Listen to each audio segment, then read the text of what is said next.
What's good, everybody? It's Joe, and I come back at you with another video. So for this video, I wanted to talk about the joy of dream building. And with this video, I wanted to take you guys down memory lane for me. And so this happened about a few years ago. Um, so actually, a little bit about me. I'm born and raised in New York City. Been here my whole life, and I went to college in upstate New York. And during my time in college, I joined a fraternity, and so I have a few fraternity brothers that live out in Los Angeles. One who's been there his whole life, and another one who um, has been born and raised in New York City, but has moved out there to LA a few years back to pursue his dream of being in like the fashion industry.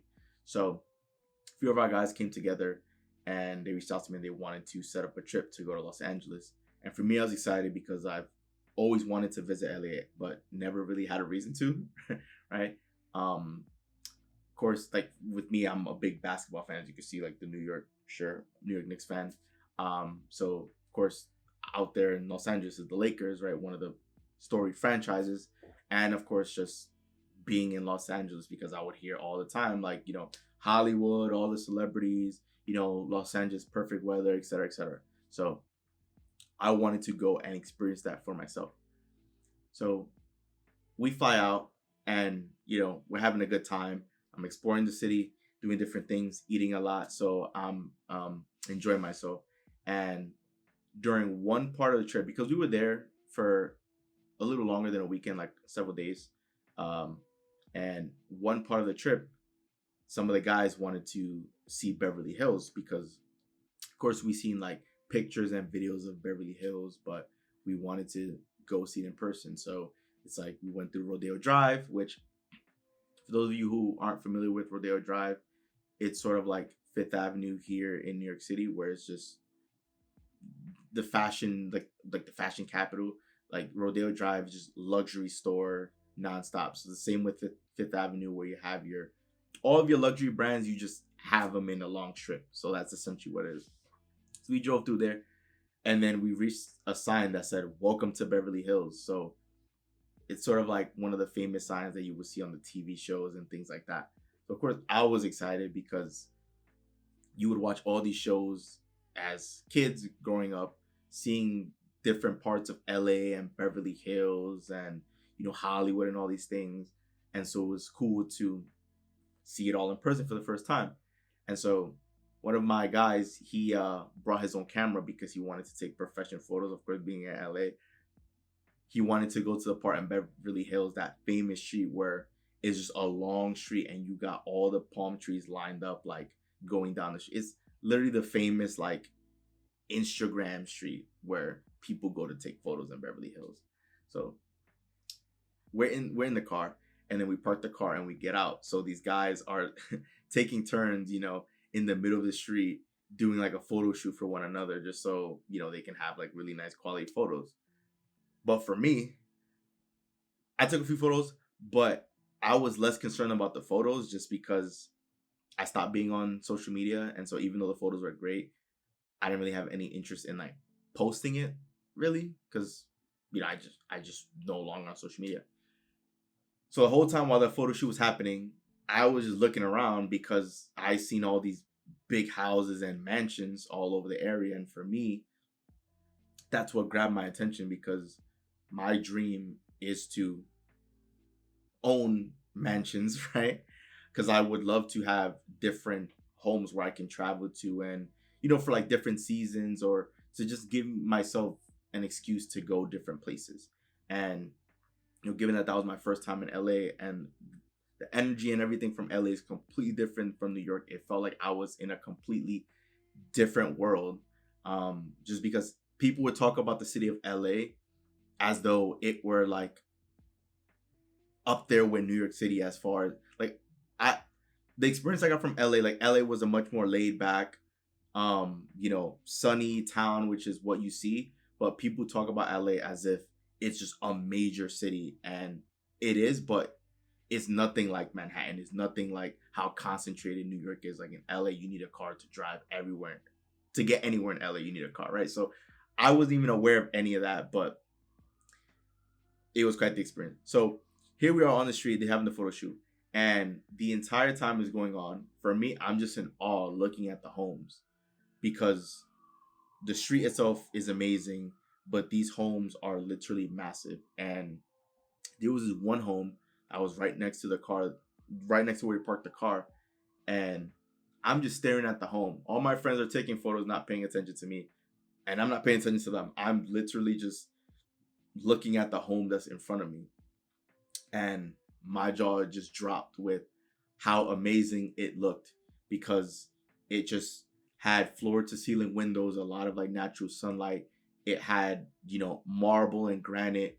It had a nice, driveway through the front. And that home is like you could pretty much kind of see through the entire home when you're looking over. So just imagine, like, the home had tall fences. So just imagine the fence was like this high, and the whole time, like, I was just jumping, right? So just imagine my hands as the fence, and the whole time I'm just like this, right? Just jumping over the fence, not physically over it, but just jumping to peek over the fence several times just so I can get like a good view of the home. And so my friends are looking at me. They're like, Joel, right? They call my name. It's like, yo, what are you doing?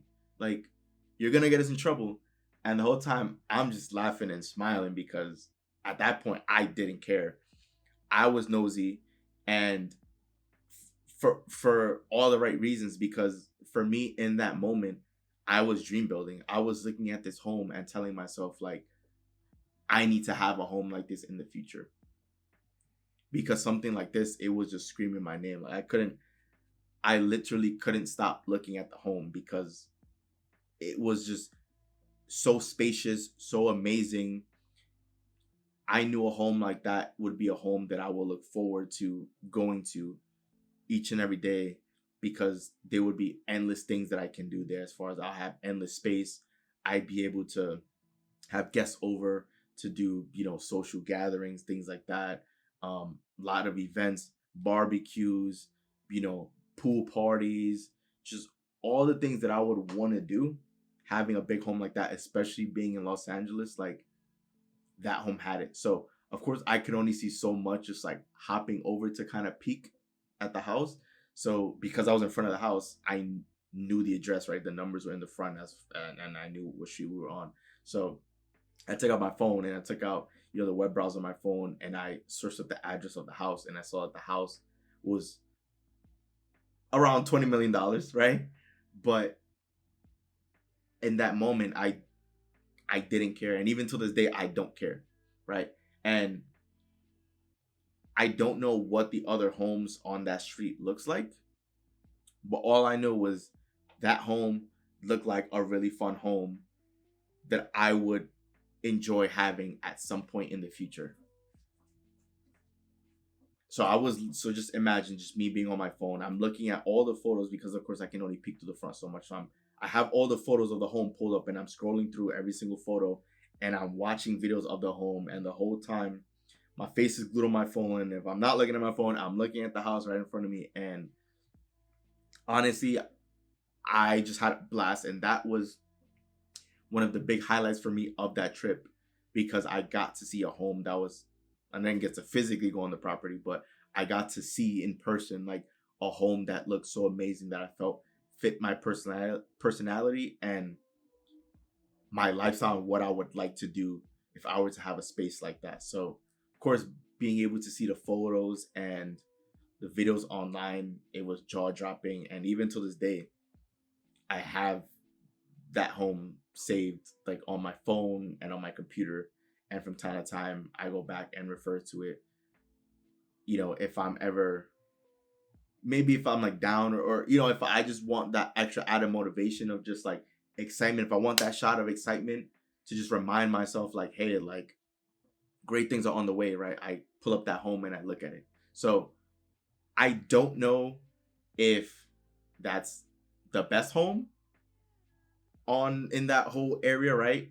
It's possible that it could be. It's possible that it isn't, because I haven't seen every home on that street or in that neighborhood.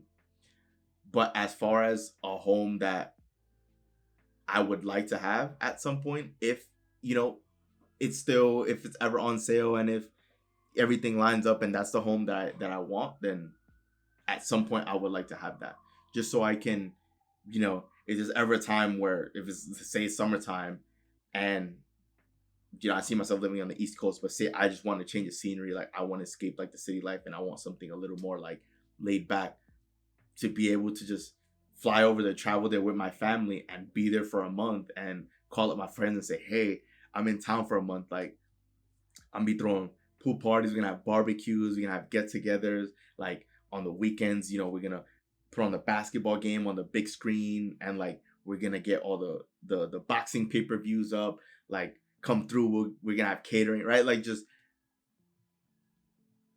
your mind just begins racing with all the possibilities and everything that you want to do when you get that property. Like, it just brings me so much joy whenever I think of having a home like that. So for me, I didn't really care about the price tag, because the way I see it, I'm like, if this is the home that I want, then at some point, some way, I'm gonna have that home and I'm gonna end up in that home. It's gonna happen, right? If that doesn't end up being being the home that's for me, then that's okay. It's going to be a home that's even better. That's a much better fit, a perfect fit for me. That can be in that city or that area of Beverly Hills, or any other area that's also good in Los Angeles, so that if I ever want to escape the East Coast and go to the West Coast and have a change of scenery for some time, I'll be able to have that and do that. So this is the joy and the power of dream building, because the goal in that moment, as far as the group, was to just go on the street and take photos. But for me, I ended up finding essentially a home that got me so excited, so ecstatic, that I couldn't even control myself. And my friends were concerned that I was gonna get us in trouble because I kept trying to like peek over the fence. But it was all for good reason, right? Like, that home, looking at the photos or videos, seeing it in person, it was just like, I was just in awe, and I knew that this was lined up for me in the future. That at some point, I don't know how, at some point, some way, I'll have a home like that, or several homes like that. And I'm gonna be living in a place where there's a lot of space, where I can just enjoy the space and be grateful and be excited and be thankful. Like, just be in a space that'll fit my personality, who I am, and it'll be a comfortable space for me and everyone around me and my family, right? Just a safe space where we can just have events and have fun and make memories. So this video is just me sharing my story of brief moment of when I went to Los Angeles a few years ago, and in that moment, just falling in love with that house. That was just unexpected for me, but it just showcased the joy of dream building, because then after that moment, the house was just on my mind, and I was just filled with so much excitement, because it gave me another reason to go out and accomplish my goals and dreams, because I would want to experience that. I know that having a place like that would bring me so much more joy, just because I have access to be able to do all these things that previously may not have been the case in my current situation. So that's the joy of dream building. Dream building, it puts a smile on your face. It brings you so much joy and excitement, and it gives you a reason to wake up and jump out of bed, because surprises are lined up for you. It's like Christmas presents, right? The Christmas present is already under the tree, and it's Christmas Eve, and tomorrow's Christmas, and you'll be able to open that present soon. That's sort of how it felt for me. I felt like I was a kid and it was Christmas, and this was my present that was lined up for me. Didn't care what the price tag is. The price tag in my eyes is irrelevant. Who cares? It's just, if this is the house that I want, then this is the house that I'm gonna get, one way or another. That's it, period. So that's the joy of dream building. If you want to actually dream build yourself, I recommend taking time. If you have, a notebook, binder, whatever it is, and a pen with blue ink, right, to just write down the dreams that you have, the desires that you have, so that it can bring you joy and remind you that you're a creator, that you're a powerful being, and that all these things can unfold and will unfold in your life. So you want to essentially begin writing out the life that you want to live. And that's what dream building is all about. So if you enjoyed this video, do leave a like, subscribe, comment down below any thoughts you might have, and share this video with anyone who you think would benefit from this. Once again, this is Joel, and I'm out. See you guys next time.